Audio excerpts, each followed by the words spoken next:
What's up? We are live. That's right. So Welcome. Let's go. Let's go. Excited right off the bat. Let's go.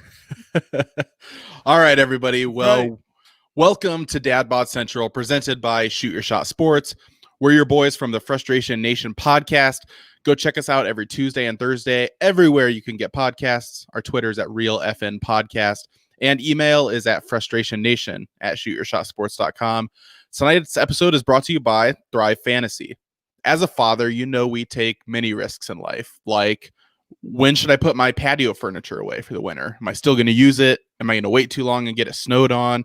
Tough decisions, things like that. But you know where else you can take important risks? In fantasy sports. And Thrive Fantasy is cool because they allow you to select various player props under different categories for each respective sport. Each prop has a fantasy point total associated with the over or under based on its likelihood to occur. For example, you could take the over on children fathered by Philip Rivers or the under on fathers present in the Kardashian-Jenner family. Which, speaking of which, yeah, Keeping Up with the Kardashians was canceled. Did you see Was that? it? Or it's being canceled. They announced their final season coming up. Yeah. I did not know that. So But that's very important to know. finally good news in 2020. Our first good news. Yeah. So, but yeah, the more points the selection's worth, the riskier it is. You're going to rack up the most points to win a share of the prize pool. So right now, go to your App Store or Google Play Store and download the Thrive Fantasy app. Or you can go to their website, www.thrivefantasy.com. Use our promo code FNFantasy when you sign up, and you'll receive an instant $20 bonus on your first deposit of 20 or more. So sign up and prop up today. I see you, Big Daddy Drew. I know you're talking about me. What up, Drew? Well, I'm Furious George, and I'm here with the man in the Michigan hat, but you can just call us Daddy. So come on, sport. Let's go. Nice. But before we get into our adventures in fatherhood, tonight we have a special guest coming on from the Dads Watching Sports podcast. Michael Draper is here with us. So, Michael, welcome on. How's it going, guys? Good. Mike? Glad to be here. Yeah, we're happy to have you here. So, we're going to start with some adventures in fatherhood.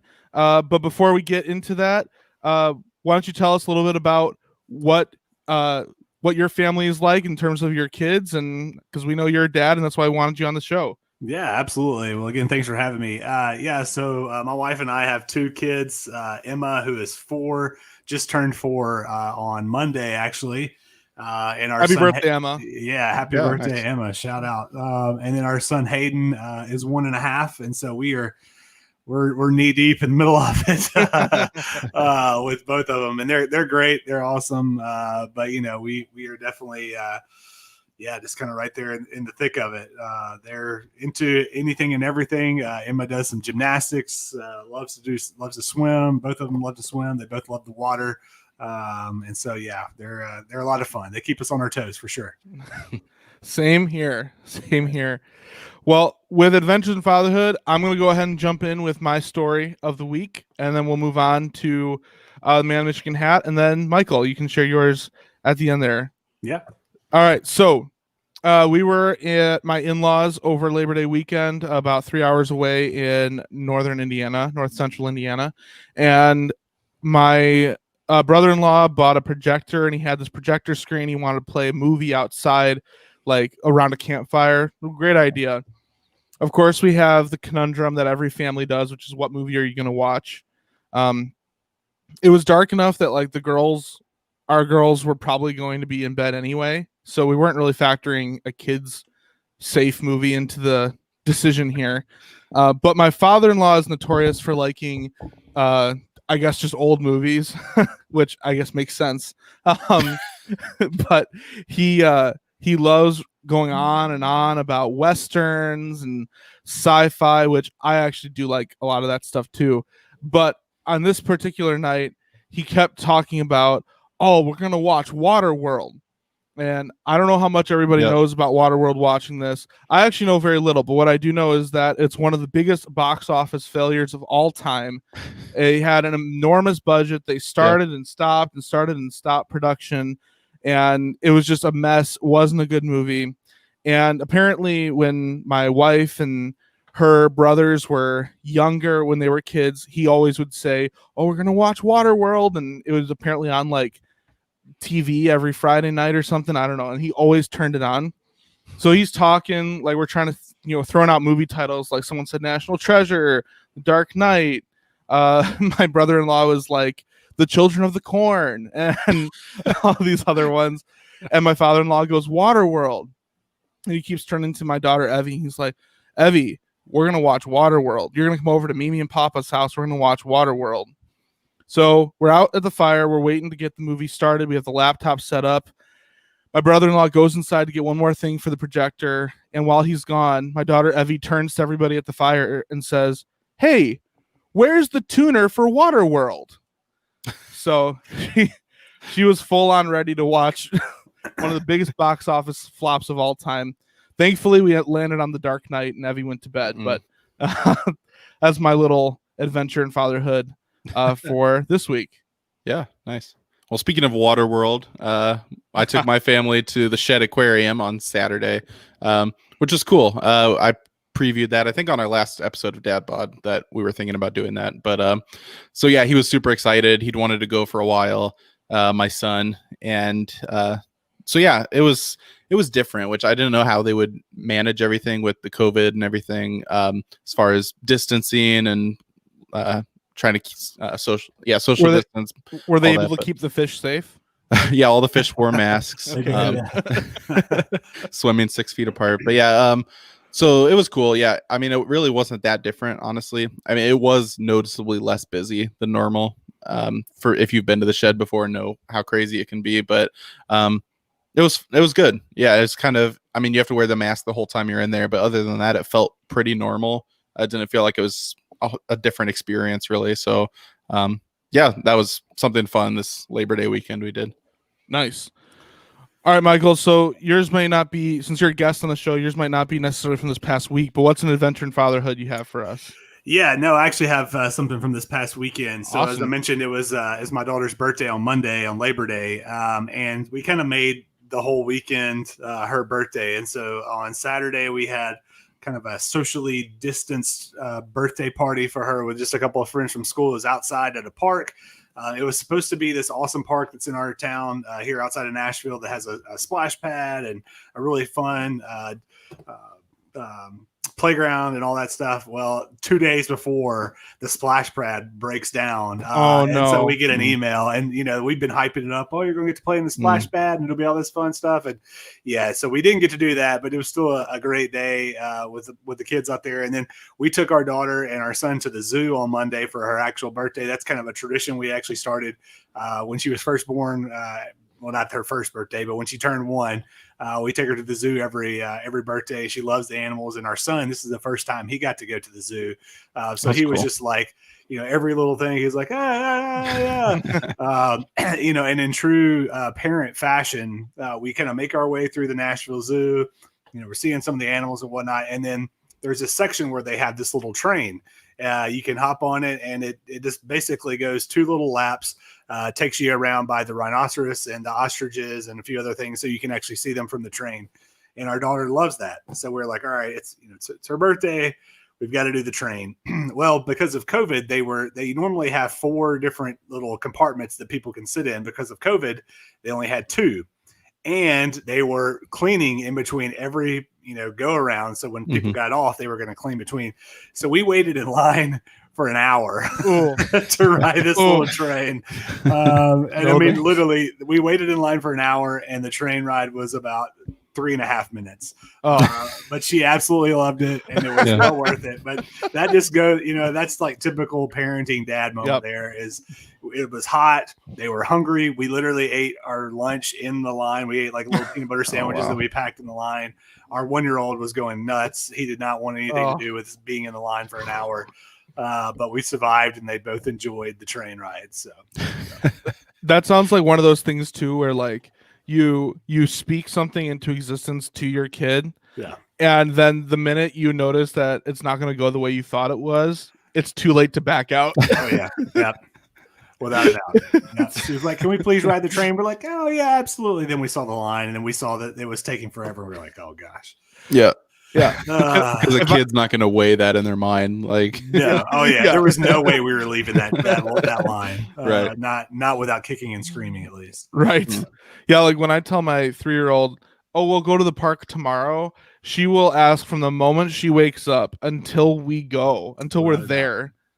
Oh, anyway, that's a great Yeah, story. it's amazing the memory that kids have, especially Oh, when you yeah. tell them things to motivate them to go to bed. Yeah, they wake up the next morning and they're like, "Hey, what happened to that you promised?" Yeah, exactly. Oh, I thought you were going to Immediate gratification. Let's go. That's right. Absolutely. nice. All right, well, we've reached the part of the show where we're going to get into some sports dad shout outs.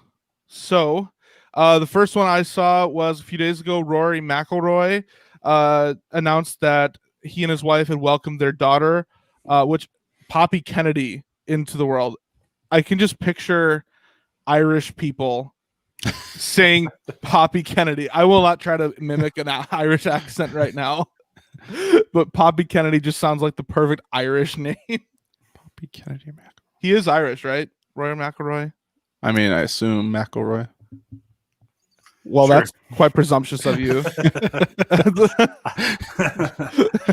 I thought he was English, but Well, any accent, Let me look up. especially the British accent, whether it's Scottish, From Europe. Irish, or or British, Poppy Kennedy sounds there you go. Yep. quite posh. I don't know. From Northern Ireland. Northern there Ireland. you go. Yeah, there you go. You're right. The next dad moment we have, sports dad shout out. Well, this is from a few weeks ago now, but Fred Van Vliet. There's a video that was going viral of his daughter and him meeting in the hotel room at the Bubble when she was finally able to come visit him, and that was adorable. Richie, we don't have that we could play. Do you? Any chance? Well, maybe while he's pulling that up. Yeah, we can cut to it if we get oh it. no. later. No, No. we don't have it. We don't have it. Look Go it look up. it though. up. Yeah, it was a good video. Yeah. The last thing, and this is a follow-up from last week. Last week we talked about how little we know about soccer, but Lionel Messi's dad flew in to Barcelona to help Lionel Messi determine his contract dispute with Barcelona and with him threatening to go to Manchester United. And I saw an update that his dad is still hard at work on his son's behalf to continue contract talks with the Barcelona club president. So Good for him. yeah, nothing like nothing like one of the best athletes in your sport calling your dad in to come take care of your Hey, Your Dad. I wonder financial if he business. called his dad in, or his dad just kind of showed up. Like, I don't know. I'm gonna take over here. Yeah. So, and then as always, our final sports dad shout out is to Philip Rivers and Antonio Cromartie, because between the two of you, someone surely has a baby on the way. So congratulations. Congratulations again. To you That's too. right. So, all right, let's go ahead and get into our game gab, which is the big chunk of our show. There's a lot to talk about this week because Yeah. we got NBA, NHL, MLB, college football, and the NFL that are all underway or very close to being underway. So, Yeah, we only have a couple weeks of all these sports at the same time. So yeah, busy few weeks here. So let's start with the NBA. We were talking pre-show that a lot of us have the Raptors Celtics game on right now, which is about to be over, unless my stream is behind a lot of other people's. It might already be over. It's Go still ahead. going. It's still going on. Yeah, there's just a few seconds left. Looks like the Raptors have the ball and they're up 3. So I think it's About all over. about all but academic from here on out. So. All right. Well, that'll make that series 3-3, right? Yeah. Oh Game boy. 7. So, Michael, who do you have winning this series? Oh man, as Rudy T once said for the Houston Rockets, is you can't discount the heart of a champion. And I've been on the Celtics train kind of all season long, thinking they were going to make a run at the finals. But man, there's something about Toronto. The fact that they're here without Kawhi and still being able to take a really good team to the limit. I think if it goes 7, I think their expertise and their experience is going to pay off. I'll take the Raptors in 7. Wow, that's awesome.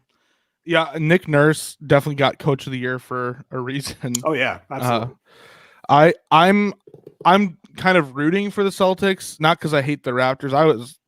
I was so excited when the Raptors made it to the finals last year and won it. But my brother-in-law is a big Celtics fan. And so being that I'm a Bulls fan and I have no rooting interest really otherwise, I'm going ahead and cheering for the Celtics. But I really think now that this will be going to game 7, most likely, that this is kind of a toss-up of a series. I feel like it could go either way in game 7. But yeah, those are my thoughts. Man, Michigan, what do you think? Yeah, I was leaning Celtics going into the series, but now, like you said, if it goes to game 7, so yeah, Raptors win officially. Richie said, yeah. So Okay. It kind of does feel like that Jazz Nuggets series where you go to the end, down to the wire, literally a shot decided it. So obviously it's a great series. It's great for the sport and for us as fans, but it's a toss up. I'm going to go Celtics just because that was my leaning originally, but I think we're going to have a good game 7. Nice. So then let's go to the other side of the East. We have the Heat that I don't know if I don't know. Were you guys surprised, like going into this series? Did you think the Heat were going to win the series? I did, but I didn't think they would win in 5. I thought they'd win in 7.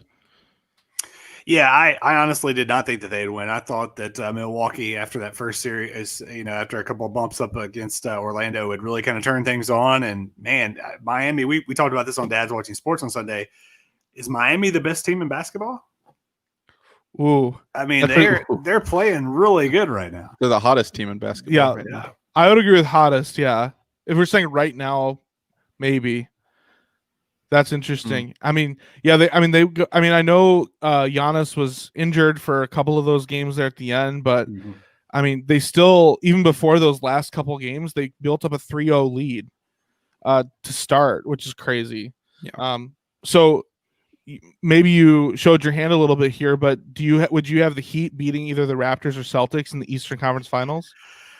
I think so. I mean, I think if you look at those teams, the way they match up, they've got the best player on the floor. Jimmy Butler is playing like the best player in the league right now. And the way Miami just kind of spreads the wealth, so to speak. I mean, whether you got Hero or Butler or Bam or whoever they've got coming out there, they do a really good job of being balanced. So yeah, I would take Miami and say 6. Wow, cool, man. Michigan, what do you think? Oh man, it's tough when you're picking the hot team because at some point you wonder, will you cool down or kind of regress to the mean? I think whoever they face, I'm going to pick it to go 7, just out of respect for what the Heat have done. But I think the Celtics would beat the Heat. I think the Heat would beat the Raptors. Interesting. But yeah, that's not a super informed decision. I haven't looked at those matchups yet super closely, but that's just my first thought. My thinking is the Heat. I totally agree. The Heat are just super hot right now, but I don't know. I feel like the winner of Raptors Celtics will win the Eastern Conference. So I don't either team, whether it's Celtics or Raptors. I think they win it. It's just been cool because remember when everybody thought when the playoffs started that okay, the East is going to be the Bucks and then the West is going to be super interesting. Yeah. Well, now it's turned out the West has kind of been how we thought it would, and the East has been super exciting. So yeah. A lot of good matchups. Well, let's jump over to the West then, shall we? So Lakers, Rockets. What's the score in that series? 2-1 Lakers. 2-1. All right. So, updating our notes here. What do you guys think about that series, and what do you think about the Lakers and I guess the Rockets too? Yeah, I still think the Lakers are going to win the title this year. The Rockets. I don't know. Going into the series, I thought they'd struggle a lot more with the size of the Lakers than they have, with them being the smallest team, I think, in the league as far as their starting 5. But, I mean, they're used to matching up against bigger teams then. So they gave them some interesting challenges. But with the way Westbrook's been struggling, I think just AD and LeBron are going to be too much. Rondo's looked like, what Rondo could look like, which has just been a huge third piece. And so Lakers are too complete, too talented, too experienced, and there's too many issues with the Rockets. So I think Lakers win this in 6 would be generous, but I'm probably going to pick 5. Wow. Yeah, I agree. I think the Lakers are really starting to flex their muscle in that conference, and especially in this series. You mentioned Rondo. I've got my UK shirt on. I'm a big Rondo fan. Playoff Rondo is a thing. It comes out. There's no doubt about it. But yeah, the Lakers are just a better team all the way around. When you look at that, and I think, I'm completely on board with that. I think 5 or maybe 6. But when you've got the best 2 players on the floor. And if you're much deeper than the Rockets are, they've got all the momentum. So. Yeah, I agree. Lakers are going to win it. I agree. Lakers, I think, take the title this year. But I do think I'm going to give the Rockets a little more. I don't know if credit's the right word or just respect, but I'm going to take the Lakers in 6. So I think the Rockets got one more game in them to win, but the Lakers will just, they'll take this series. And then Clippers Nuggets. Clippers up 2-1. That's still 2-1, right? Yeah. Okay. What are we thinking about that series? It's a good series, and I see a lot of similarity with this series, is like you were talking about earlier, the Utah Denver series. I think this could go 7. For whatever reason, man, Denver just can play. They can get after it, and the Joker and Murray are able to go off at any point in time, especially Murray. And so while I think the Clippers are the better team, really kind of hands down, Denver is going to find a way to win a couple of games. And I think that series may go 7, just because I think they're going to ride the hot hand of Murray and Jokic and be able to pick up a couple more wins here. Yeah, I'm similar thoughts again on this one. I think it goes 7. I'd love to see the Nuggets win the series. But I feel like I'm already stretching it to get it to 7. I don't know. I mean, the Clippers have shown some weakness, and maybe they drop an extra game and end up losing the series, but I still pick them to face the Lakers in the conference finals. But I'm going to give it 7 games. Yeah, I think you'll have the Battle of LA for the Western Conference Finals, but I'll definitely have the Nuggets go to 7, and I would also love to see the Nuggets make it to the Western Conference Finals, but we'll see. Yeah. All right, well, moving on, just for the sake of time here, to the and I guess we finished all the NBA teams, but it's a good reason to come on. Yeah. Moving on to the NHL, we got in the Western Conference, we have the Western Conference Finals. We have the Vegas Golden Knights and the Dallas Stars, and that series is currently tied 1-1. Do we have any thoughts on that series? These ones I don't have as much information on. I haven't been following as closely. I had been following it pretty well for a while, but with everything else going on, especially prepping for NFL, I've just kind of lost track of it a little bit. But I still think the Golden Knights will win this series. I think they're the more complete team. But the Stars have looked good too, so I don't know. I'm going to pick Knights in 7. But yeah, what about you? Have you been following NHL a lot, Michael? Not really. As soon as the Predators got knocked out, I didn't have a whole lot of interest. On our show, we did a kind of a draft of all the teams going into the playoffs, and we kind of myself and our co-host tied ourselves to a team that we drafted. We came up with a punishment at the end where the loser, I believe, for the NHL has to paint their fingernails on the show. But so my team, I got the luck of the draw. I got the Tampa Bay Lightning, which is fantastic because obviously they appear to be well on their way to the NHL finals. So I've kept up with the Lightning scores and how they're doing.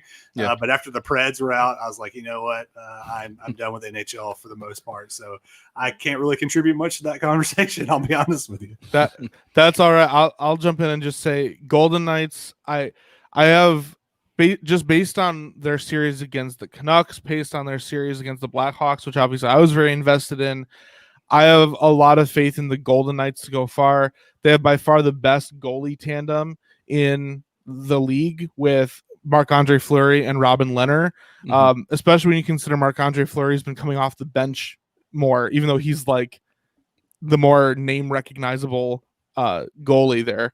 So I'm definitely going to take the Knights to win that series, but I do think it'll go probably either 6 or 7. I guess I'll be a little bolder and pick the Knights in 6.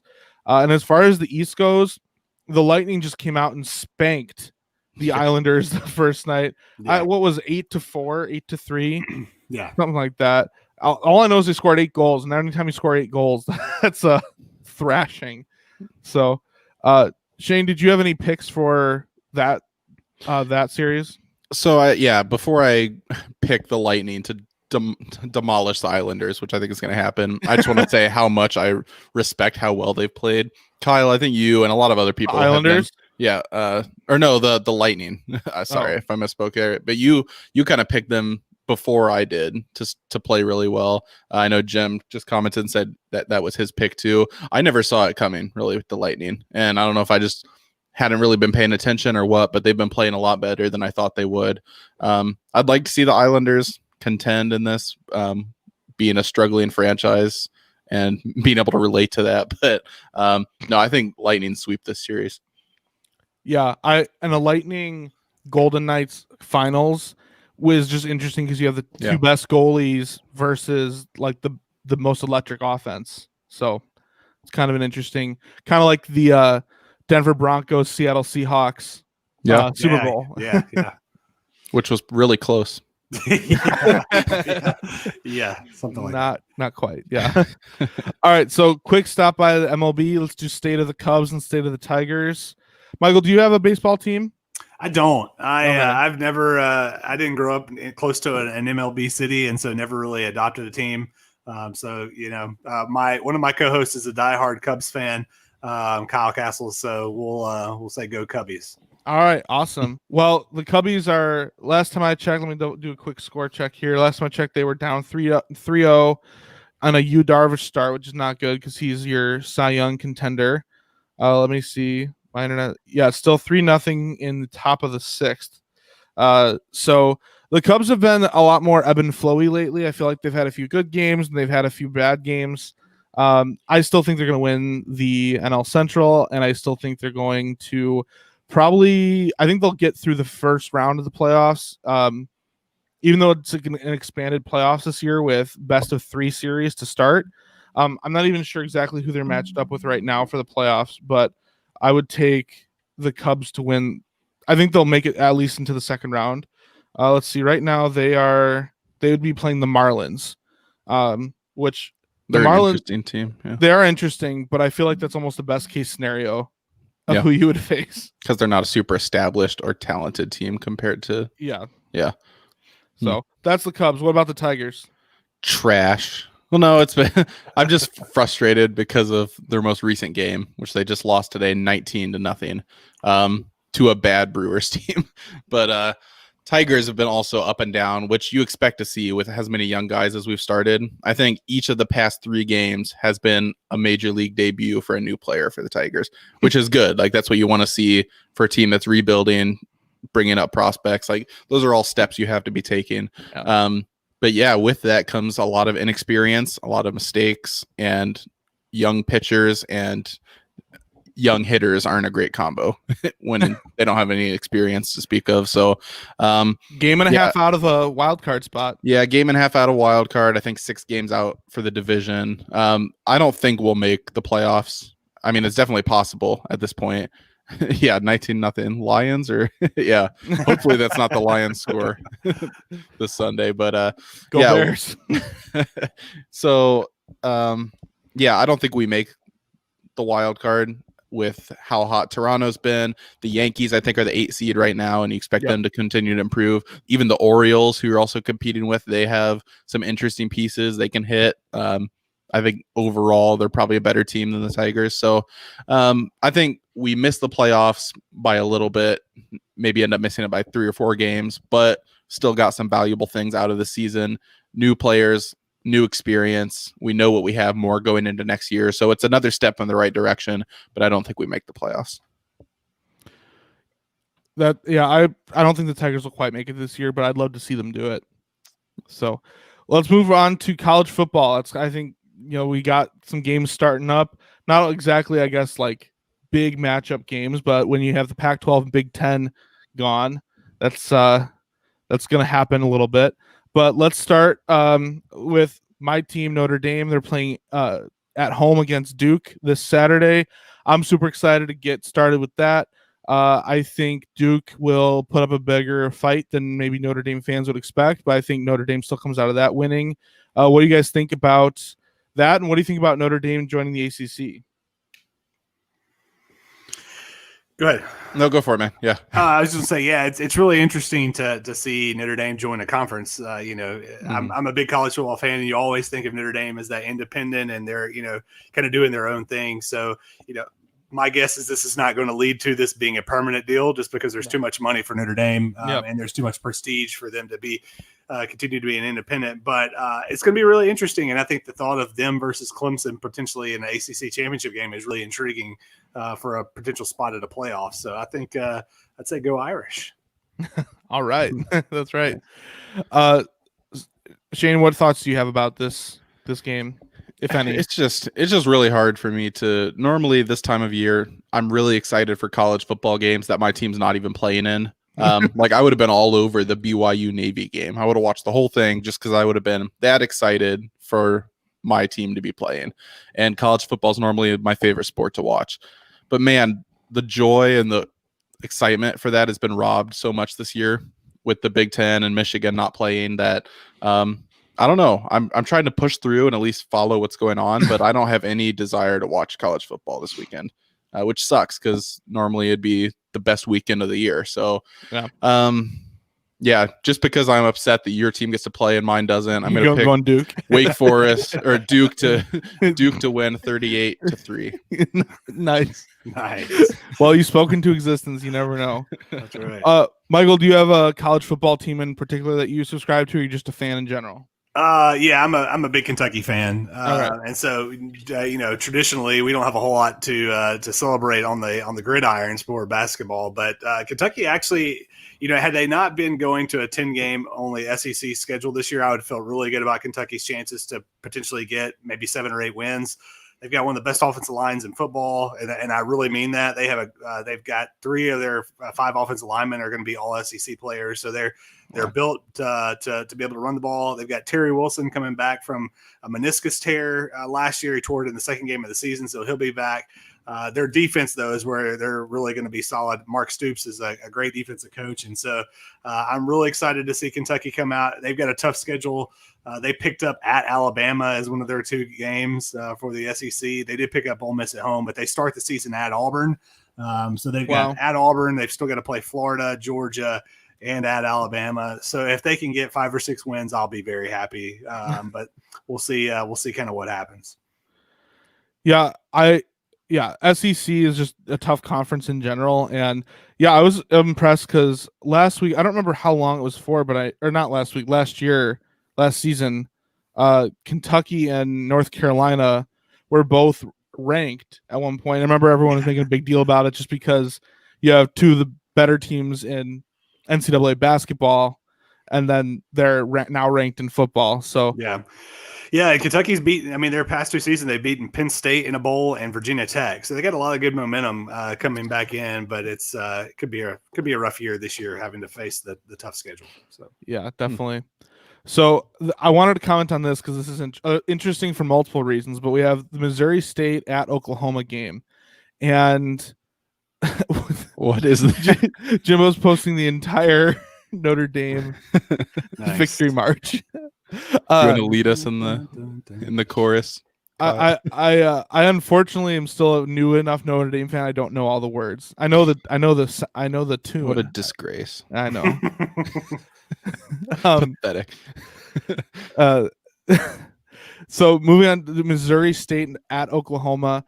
2 reasons why I wanted to bring this up. One is Lincoln Riley coming out and saying his whole thing about not revealing student COVID results to try to gain maybe competitive advantage over Missouri State. So let's start with that. What do you guys think about that as a strategy?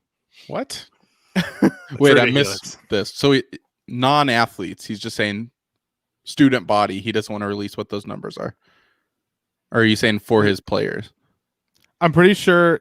Maybe I can get a fact check on this, but I'm pretty sure he was saying he doesn't want to reveal the student athletes' COVID results. Oh, of which of his players might be out? Yeah. Don't you have to? That was my thought. I mean, I feel like that's kind of seems like everybody else is perfectly fine doing it. Yeah. Like with an injury report, there's actually rules of when that's out and everything, right? So wouldn't this be? I mean, you would think more than any other time in like college football history, it'd be necessary to establish you must report positive COVID tests or whatever. Yeah, that's ridiculous. Absolutely ridiculous. So. And it's like regardless of for all of the politicizing that goes on with all the COVID conversation, regardless of what anyone or Lincoln Riley may think, if the league or the conference wants you to reveal the COVID test results, you should just do it. It's dumb. Yeah. Anyway, the other thing is they're doing this game on pay-per-view. I hadn't heard that. Do you know what the price is going to be? WWE pay-per-view? Let me double check this. It's like $39.99. it's a decent amount, I remember. Are you serious? What network's it on? Let me see. I don't know. I've never purchased pay-per-view for anything, so I don't. I'd be so irritated if I was an Oklahoma fan. $54.99. 50 for Missouri State and Oklahoma. My gosh. You could get tickets for that one. Yeah, probably. Wow. So I'd be so upset if my team tried to pull that. I actually forgot that they were doing this until I was going through the matchups for this week, and I was looking at like what channel networks different games were on, and there was nothing listed next to theirs. And wow. Yep. So $54.99 you can watch the Oklahoma game. So guess who won't be watching it? Yeah. It can be $5.95 and I would not. Yeah, exactly. And then the other game I pulled out just because they're number one in the country is Clemson at Wake Forest. There's nothing really I think to say on this other than Clemson will win. But do you guys have any other thoughts about that or just Clemson in general? No. Okay. My only question is, what's the over under on how many quarterbacks play for Clemson? Like 3. So no, this is this will probably be over by halftime, and probably like a 30-40 point win. But right. I mean, it'll be interesting to see what Clemson looks like, but we already know basically how good they'll be. So I don't think we'll have that many takeaways from it either. So Clemson will win that game by 100. And there'll be people will get nothing out of it. And Dabo will say, "Oh, we got work to do. We got to get ready." Whatever. Right. So, right. Yep. So, are there any other matchups that stick out to you for this week? There was a couple that I think would just be kind of noteworthy of watching. Last year, Mac Brown's first year back at North Carolina, no expectations whatsoever. They almost probably should have beat Clemson. Now they have expectations. They're ranked in the top 25. How do they handle that? And how does he handle that? So I think that they host Syracuse, who's not really a pushover. And then Georgia Tech at Florida State, the Mike Norvell regime coming over from Memphis to Florida State. Things have been a little bumpy so far. So can Florida State finally get back to what they have traditionally been over the past 25 years? That's what I'm interested in seeing. Yeah, I was talking with someone on our Frustration Nation podcast on Monday about Florida State, and he was saying because Notre Dame faces Florida State later this year, and he was saying Florida State's really interesting just because they're kind of they're climbing up the mountain of what a rebuild would be, if you will, and they really could start to have some of those pieces emerge, if you will. So they could definitely be more interesting maybe than what they have been the past few years. Yeah. So then the last thing I want to talk about with college football is Michael, I don't know if you've been following any of this, but we on Frustration Nation and Dad Bob have been following this very closely, and that is Sir Yacht's Twitter page about. Have you heard about this or no? I have not. No, please enlighten me. This sounds interesting. Where to begin? So probably about 3 weeks ago, Sir Yacht on Twitter showed up as saying that the Big Ten is going to return to play a season. And that he has a whole bunch of details. If you're ever bored or need some time to, I don't know, laugh or whatever, or just enjoy a good read, go on to Sir Yacht's Twitter page. Okay. And you can just read endless rumors about Big Ten. He says he has a source from a Power 5 athletic director. He hasn't revealed what that name is and doesn't plan to. And but accelerated to such a point now where the latest rumor is that the Big Ten, they're all going to return for an October 10th start, and Michigan and the president there, Schlesinger, is that the name? Mm-hmm. He is I don't remember.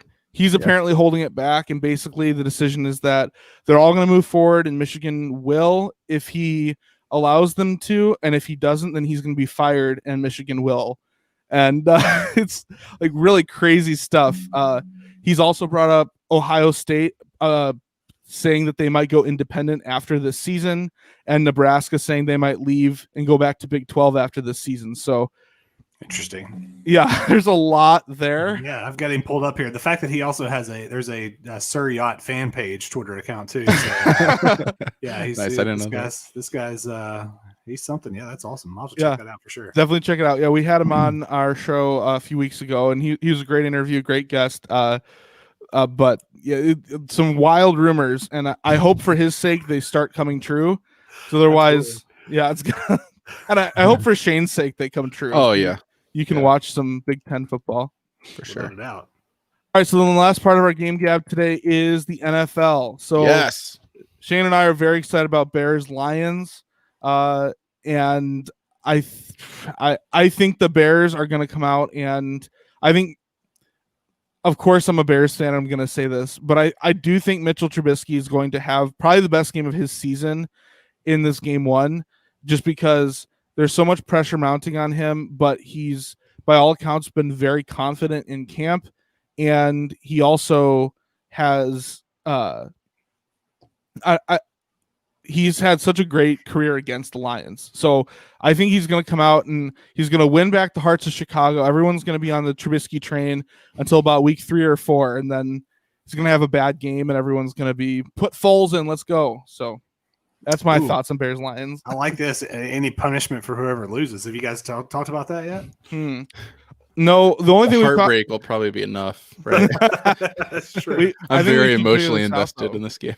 That's true. I think we should figure this out. And I also I liked your suggestion, Michael. Oh, it wasn't a suggestion. You said you guys were painting fingernails or something. I like that. Yeah. Our daughter gets to pick the color. Yep. So. Not overly excited about that one, but I don't think it's going to be me. So I guess I'll luck out. So I would luck out because I'm a teacher and we're entirely remote, so I would not have to necessarily go in anywhere other than my family seeing it. So, but maybe Shane, maybe we do. Loser has to paint the team's colors on their fingernails. Do all Bears so orange. You do like navy and orange. Navy, yeah. Huh. Be interesting. Yeah, we'll give that some more thought. Yeah, definitely. I like that. Not committing yet. That's good. That's right. Yeah. So Shane, do you have thoughts on Lions Bears? Yeah. So I also think this will be Mitch Trubisky's best game of the season, but it's not going to be a good game. It'll be his best game. It'll be his only game, maybe. Yeah, his one of 3 games he plays this season. No, I've went back and forth on this a little bit. I think Montgomery either being out or being limited is a big factor. I'm curious to see. I just did an interview that's going to be on tomorrow's episode of Frustration Nation with a Lions writer who thinks that he talked a little bit about a home field advantage. What does that mean without fans? Everyone assumes it's going to not make a difference, but I mean, you still travel. You might have weird rules at the stadium you do travel to that might kind of throw you off your rhythm a little more than the home team. So I don't know. There's some questions I have as far as what does a home game look like, and is that an advantage that you can actually measure that actually means anything this year? So I don't know. I think the strengths of both teams, Bears defense, Lions offense, obviously head to head, who wins that is going to probably decide who wins the game. Just being optimistic and hopeful, I'm going to pick the Lions to win 30-24. Wow. I think it's going to be high scoring. Wow. Yeah. I think the Lions will have success even with the Bears' tough defense. I think the Lions' offense will be good this year if Stafford stays healthy. So, I'm going to pick a Lions win, kind of just because the season's just started. I don't have any preseason or anything to base my thoughts. Like, I have no objective information at this point. So, just as a fan, with training camp highlights being the only thing I can base my opinion on, which are basically meaningless, I'm going to pick Lions to win until proven otherwise. Very nice. Yep. Michael, what do you think about the Bears and the Lions? Well, I mentioned that we did our NHL draft lottery. We also did this for NFL this past week, and I drew the Lions. So I am all aboard the Lion Express, Matthew Stafford and the boys. So I am hoping and praying for a Lions victory. So, well, you can leave the show now. It's been good to have you. That's right. Yeah. All right. Well, then, with Bears Lions in the same breath, we have to talk about Packers Vikings. The best I can hope for here is a Vikings victory with Aaron Rodgers snapping both collarbones. But that's about where I sit. I think the Vikings will win this one. But I think the Packers and Vikings will all be neck and neck pretty much the whole season. So, what do you guys think? Go ahead, Michael. Yeah. Yeah, I mean, I think, the Vikings really kind of across the board, I think they're the better team. And so I look for them to really be able to put the Packers in their place. It will be interesting to see how Rodgers comes back and, the whole controversy about them drafting a quarterback. And does that play any role at all? My guess is it probably doesn't, but you just never know. And, Kirk Cousins, he's had his share of a little controversy within the past couple of weeks as well. Can he put that behind him and play well? But yeah, I would take the Vikings. I think at this game, I think they're just the better team. All right. Yep. Oh, sorry. Yep. I almost cut you off. You're good. After my Lions pick, you just disregard all of Shane's picks. I think a few key things I'll be watching with that are Vikings defense, which has been really overhauled. Looks Danielle a lot Hunter different. Went on the IR today. Yep, and they've already been kind of retooling their defense. Kind of like it seems like they're rebuilding just the defense, but started doing that this year. So how does that hold up? And then what does the Packers offense look like? I think actually Aaron Jones is more of a key for this game than Rodgers is, just based on the kind of offense they're trying to run. So can Minnesota stop Aaron Jones? But yeah, I'm going to pick the Vikings to win in a close game. Nice. Well, let's get into tomorrow's matchup. Texans at Chiefs. I think this is a really fun game. Not really for Bears fans because Deshaun Watson and Patrick Mahomes, two quarterbacks you could have selected. What could have been. Yeah. But I mean, I actually think this will be a really fun game to watch. I think it could go similarly to how the playoff game went between them, where Houston kind of goes out to an early lead, maybe even 2 touchdowns or whatever, and then Mahomes comes out guns blazing in the second half, and I think the Chiefs will win comfortably, but I think the Texans will put up a good fight at some point. What do you guys think? Go ahead, Michael. Yeah. Yeah, I mean, I think it'll be a great game. I think it is kind of cool that we get that after what a fantastic playoff game that was last year, with it just kind of going back and forth. And so, I mean, I think the Chiefs, until we see something that's going to prove that they're not the team that just won the Super Bowl and is the best team in football, I think it'd be kind of foolish to pick against them. So I'll go with the Chiefs in that game. I think the Texans will hang around for a little bit, but too much firepower from Kansas City. I've really tried to talk myself into picking Houston just because I do like them and kind of want to pick the underdog a little bit. But like you said, Michael, was key until we're proven wrong or until we see otherwise. And at this point, you just have to give the edge to the Chiefs.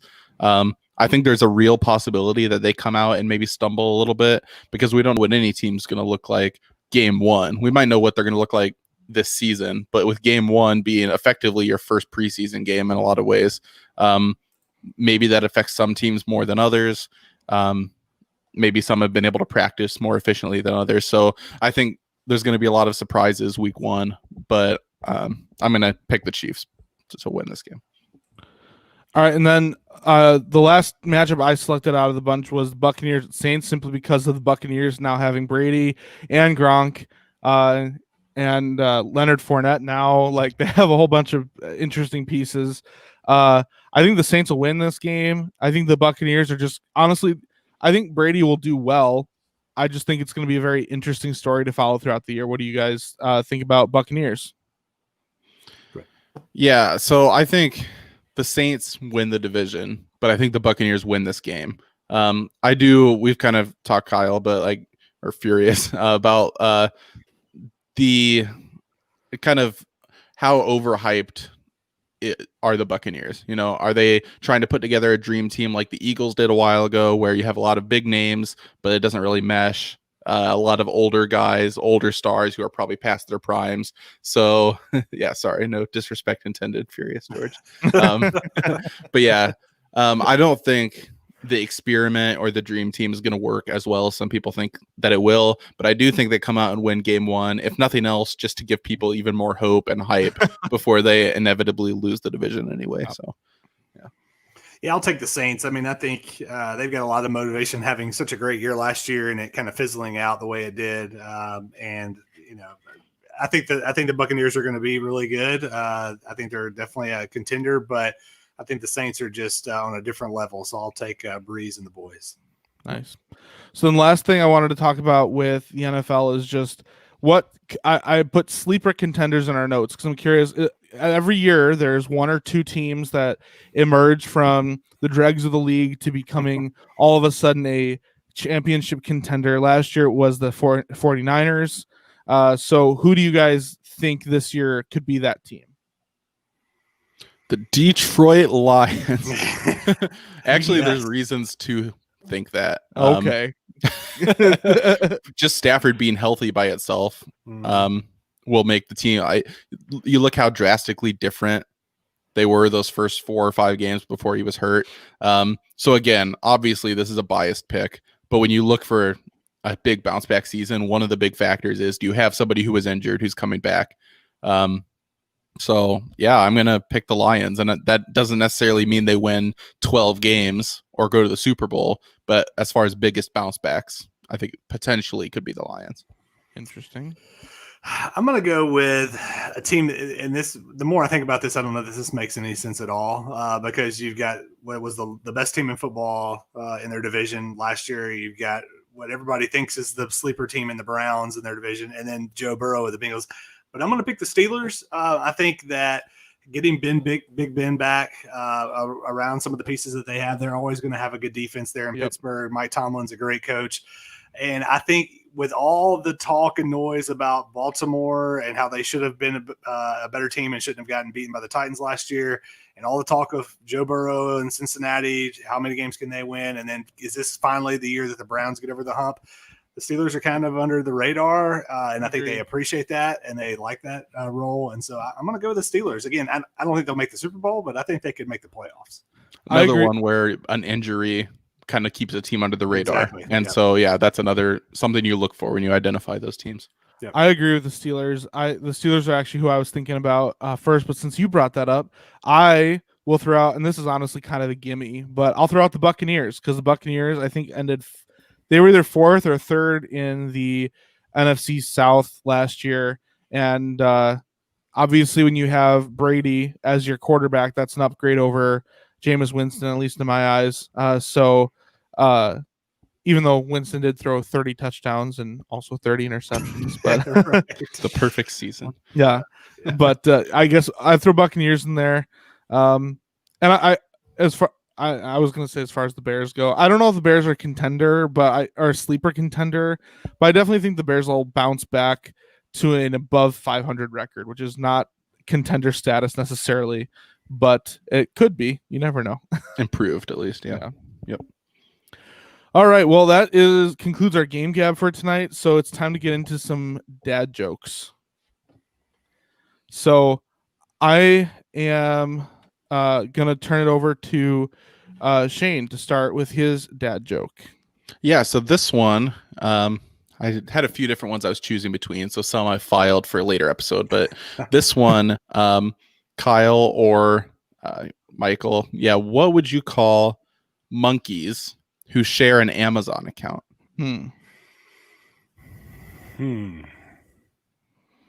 Monkeys that share an Amazon account. Probably something about the forest or the river with Amazon. I don't have anything. You got anything? I've got nothing. All right. Hit us with the punchline. They would be prime mates. Oh, Got him! Prime very mates. nice. That's good. Michael, what do you got for us? Yeah, so this is one that I found that is pretty relevant to my life because this literally happens every morning. But mine is if you're in the shoes of if you're your child and you say, "Hey, Dad, can you help put my shoes on?"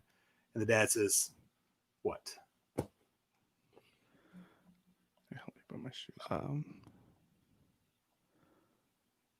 What does the dad say? Yeah, what? No, I don't think they'll fit me. That's Got him! Yeah, that was terrible. I literally get asked that by our daughter every single morning, so I had to use that one. That's like the I classic like that. dad pun. Yeah, nice. I like yeah, that. yeah. All right, Furious, what's yours? So why don't eggs tell jokes? You guys probably know. You might know the answer to this, but why don't eggs tell jokes? I feel like it's something with cracked up, maybe. Yeah. I actually don't know this one. Well, you're on the right track. They'd crack each other up. Got him! Nice. You don't want to crack your eggs. That's right. We concluded, Michael, that the got him clip is funnier than any of the dad jokes that we Without a doubt. Yeah. I was not prepared for that. No one ever is. Yeah. All right. Well, let's get into your old man. So let's talk about some stories about any stories you have from time with your dad. So for me, I wrote down punishments for my dad because Good memories. Yeah, I didn't say that to be good memories. Just Oh, okay, memories. yeah, true. But no, punishments with my dad. Basically, this is, I think, different than a lot of people's stories. But my dad was the one I wanted to punish me because my mom, probably because she had to deal with me all day, my mom was the one that really like let them. She really flexed her muscles when she was spanking me. Basically, my dad, who's gone at work all day, comes home. My mom fills him in on the situation or whatever. I don't know. I just remember his never being quite as bad as my mom's. So it's not much of a story other than that. But thank you, Dad. Appreciate it. Yeah. Yeah. Nice. Michael, do you have a story with you and your dad? Yeah. I mean, my dad was always quite the jokester. The one thing that I always remember is I have an older brother. It was pretty talented in sports and specifically basketball. And so we would always play 2-on-1. It'd be my dad and myself versus my brother in basketball in our driveway. And I would get so mad at my dad because we would be kind of close to winning. And then he would have like an open 3-point shot. I'd say, "No, Dad, you never make this." And his line was always, "I feel it in my bones," which to me made no sense whatsoever. But he'd be like, "Michael, I feel it in my bones." And my line back to him would be like, "Well, Dad, your bones are lying to you because you're not going to make it." And he never would. And it used to frustrate the heck out of me because my brother would always beat us 2-on-1. But my dad would always say, "Michael, I feel it in my bones." Feel it in my bones. Yeah. Nice. It's definitely like a dadism. Yeah, like without a doubt. a saying or like dadly wisdom or like feel it in my bones. A little bit of that fatherly hubris, like, "Oh, I got this. I know." Mhm. Yeah, I Yeah. like that. Yeah. Nice.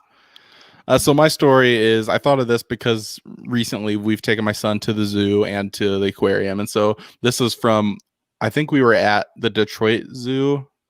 I forget which zoo this was, but my dad and mom took our whole family. And you know how at the zoo they have like peacocks and geese and stuff that just kind of walk around. Like they're not part of the like exhibits or habitats or anything. They just show just up and there. just walk around, They're just hanging out. Yeah, just hanging out. And so this goose, which geese are like the biggest jerks out of all the animals. Like they're just aggressive and mean, and they like come up to you and like flap their wings at you and all that. So geese are just like, especially when you're younger and you're like more at eye level with the goose, they're just scary. And so this one goose was following us around the zoo, just being a huge jerk, and like kept trying to bite us, like bite the edge of our clothes and hit its wings against us and stuff. And so my dad just turns around and he punches this goose square in the face. I've never seen anything like it. But yeah, he turns That is around and awesome. throws a right hook right on the beak of this goose. What did the And goose do? It just left us alone after that. Yeah. Yeah, I don't think that goose has ever been hit square in the mouth. So yeah, it's like the Tyson quote. Everyone has a plan until they get punched in the face. So Right. yeah, so that goose didn't have a plan. Yeah, that's That's great. And you guys never were allowed to come back in the zoo. Yeah.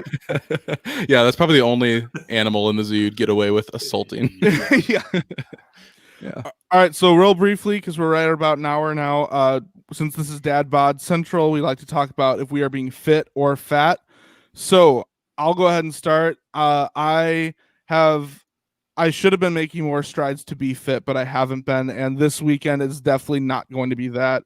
With Notre Dame starting their season opener, Bears, Lions, there's going to be a lot of food. I love going all out, making all sorts of football games, snacks, and stuff for the first games of the season.